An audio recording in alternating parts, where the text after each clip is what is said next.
Welcome to Back to Baskin. I am Back to Baskin, and this is Yu Yu Hakusho Spirit Detective. This is honestly probably my third favorite game of all time, and everybody's gonna be like, why would you say this is one of your favorite games? Because when you see it, it's not a conventional game that people like. It's got some issues and stuff, and I'm sure everybody in the comments is gonna be like, oh god, this game looks terrible. But you know, I love this game. I grew up with this game, and I'm just gonna use my real name. My real first name is Hunter. I have spoken about in the past, probably more times than necessary. But for any new viewers who happen to stumble across this, I am Hunter, and this is Yu Yu Hakusho Spirit Detective. This game is pretty old. I'd say it's probably at least a decade old by now.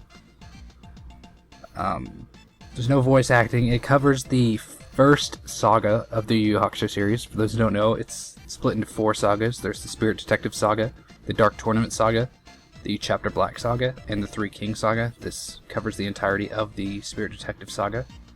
Sticks pretty closely to the manga and anime, so it's not one of those video games that deviates a lot. Like every other Dragon Ball Z game pretty much deviates from the original plot for the most part. I mean, they stick to it, but they don't, you know. I don't know if you know what I mean. If you played a Dragon Ball Z game, like for the GameCube or PlayStation 2 or Wii or whatever else like I have, then you realize a lot of times it does stick to the original plot, but at the same time it doesn't. And they like to add in a lot of what if scenarios, because all the fans go oh hey, people should add in Broly to the next Dragon Ball Z game, and so then Broly's in every Dragon Ball Z game, even though he is stupid. Anyways, this isn't Dragon Ball Z, this is Yu Yu Hakusho, which I should be talking about. For those who don't know, which is probably a lot of people, because I have only said this once or twice in the history of this channel, is Yu Yu Hakusho is my favorite series of all time, and I love this game to death. No matter what anyone says, I know it probably looks terrible, but I just love it. And not just with anime, I mean in general, Yu Yu Hakusho is my favorite series ever. Nothing comes close to it. I love all kinds of shows. I love Dragon Ball Z, Pokemon, the original Pokemon before all the voice changes. I didn't mind when I'm not one of those people who hates all the new Pokemon. I just hate the voice change that happened after, I want to say, yeah, it was after the Pokemon Advance stuff. They just switched all the voice actors with the introduction of Diamond and Pearl. It's just awful. I love Pokemon, Dragon Ball Z. X1999 is a really good one. I mean, I enjoy anime, but I'm not crazy about it. You know, I'm not one of those really anime obsessed people who's just I can't enjoy anything unless it's anime. And contrary to most people, I'm actually running low on health. Yeah, contrary to most people, I'm running low on health. Now, contrary to most people, I actually prefer dubbed over subbed. I actually like hearing a show in my language. And with stuff like Dragon Ball Z and Yu Yu Hakusho, I own the manga, so if I need any facts, then I can just read those. I don't need I don't need to hear people shouting in Japanese in order to follow a plot. Yeah, so with Dragon Ball Z, I like the original Funimation dub. And there's probably gonna be a lot of people oh my god, why? It's I own the manga. If I need the facts, I'll read the manga. I enjoy watching it in English, even if it's just riddled with plot holes and inaccuracies and bad translations. But I also like a lot of actual shows, you know. I really love How I Met Your Mother and Parks and Recreation, and the you know. I also like Drake and Josh, all the Nickelodeon stuff. Well, Drake and Josh has been off the air for 7 years now. But yeah, out of every show, Yu Yu Hakusho is my absolute favorite. And I could actually be skipping through this dialogue a lot faster, but I don't know. I'm focused more on my talking, which is probably irritating people. They're God, stop talking. We don't care to hear about all this stuff you like. We just want to watch the game. And this is probably going to be also the only Let's Play of this game on the entire internet, where the person commentating, me, is not going to be hitting on the game. If you watch basically any other Let's Play of this game, everyone playing it is oh my god, this game sucks. Why am I playing this? And I'm just this game is awesome. I can't believe I'm playing it because I love it so much. You know, part of it, again, is just how much I love Yu Yu Hakusho. I love anything Yu Yu Hakusho. I even love the Poltergeist Report movie, which has the really awful dub to it. It's not even the Funimation one, because Funimation never got the rights to dub that movie, which makes me sad. But I have the only dub of it that exists, and it's kind of terrible, but But I mean, like, it has like, what's his name? Like, Eric Stewart, and, who does the voice of, like, Brock on Pokemon. He was Kaiba on Yu-Gi-Oh! And it has, like, Veronica Taylor, who everyone knows as Ash from Pokemon. You know, it has, like, a lot of the Pokemon voice actors in it. But I don't think it's, like, For Kids or Viz or whoever did the Pokemon dub. It was just some, it was the US Manga Corps or something like that. It was some random fucking company that I don't even think exists anymore. In case you're not following the plot, though, basically Yusuke died. He's given the chance to come back to life. But we have to let his close friend and future girlfriend, Keiko, know not to cremate his body while he attempts to come back to life.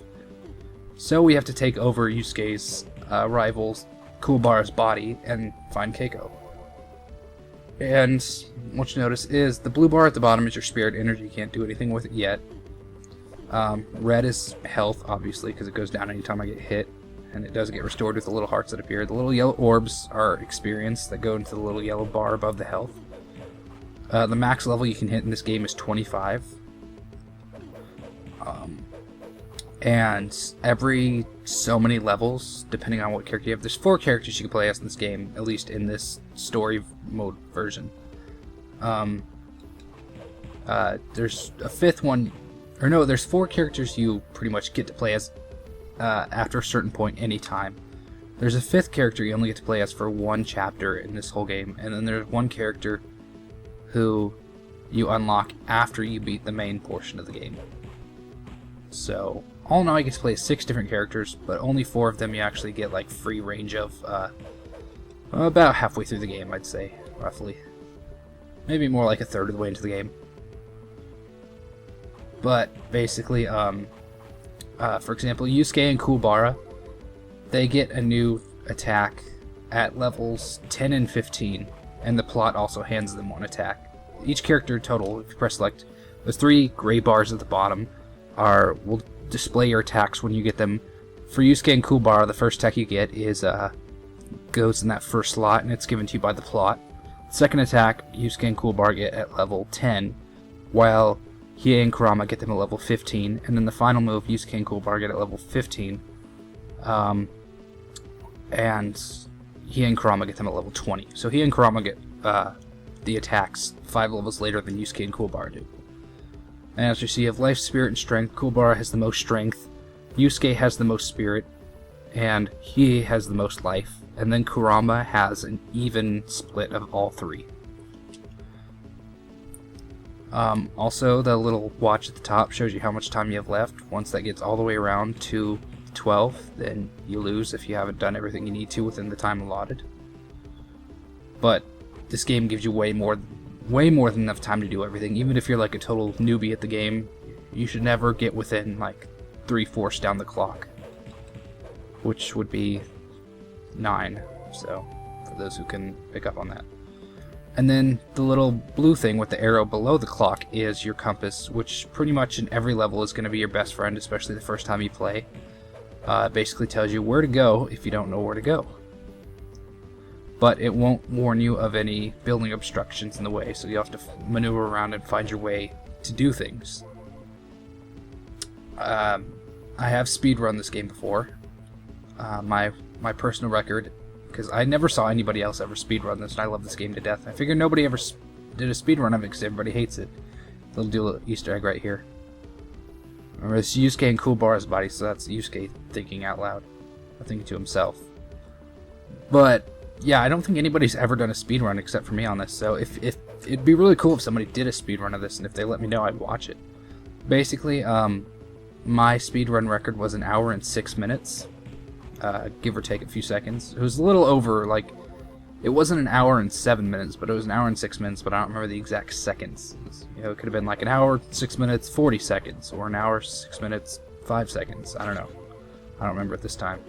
Which is bad, because that was like this is the first game I ever did a speedrun of, and it's probably the only game I could speedrun, honestly, and like actually have a record for, since it's the only game I don't think anybody's ever speedrun, or speedran, I should say, I guess.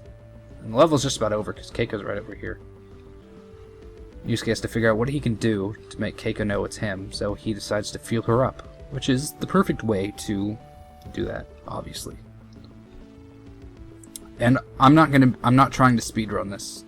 This is not gonna be a speed playthrough. So this will probably take over an hour, but at the same time, I'm not bad at this game, obviously, if I can speedrun it and know a lot of little secrets and things to speed things up.